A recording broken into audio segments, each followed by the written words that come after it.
A Afluentes é uma agência de fomento ao pensamento complexo. Mas complexidade é o mesmo que complicação?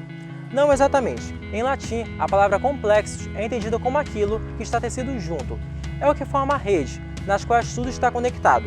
Quanto mais conexões, mais incerta e complexa é essa rede. Então, o que define a complexidade e, consequentemente, a incerteza de uma situação não é a quantidade de elementos que fazem parte dessa situação, e sim a quantidade de conexões entre esses elementos. Então, vamos pensar em uma situação prática com diversos elementos e as diversas conexões. Você lembra do caso da performance do artista no Museu de São Paulo, que foi acusado de pedofilia? Lembra o motivo? Uma criança havia tocado no pé do artista.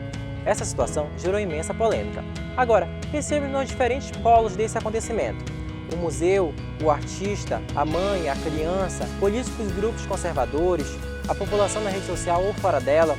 O nível de complexidade desse caso não está simplesmente no número de elementos que fazem parte dele, e sim no número de conexões entre esses elementos.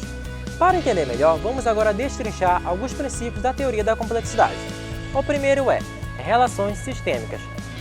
Este implica analisar uma situação levando em consideração as múltiplas relações tecidas entre seus diferentes elementos. No caso da performance do artista no museu, para compreendermos essa situação, precisamos pensar nas interligações.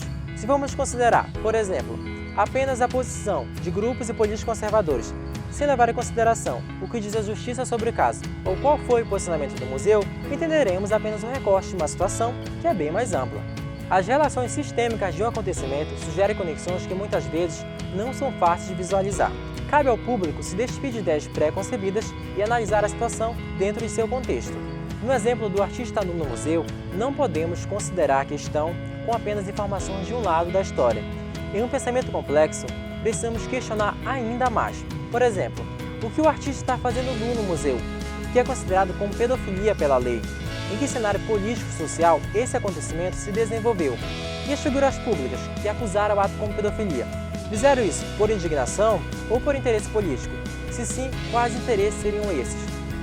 Para saber mais sobre esse caso e sobre os outros princípios da teoria da complexidade, acompanhe os próximos vídeos.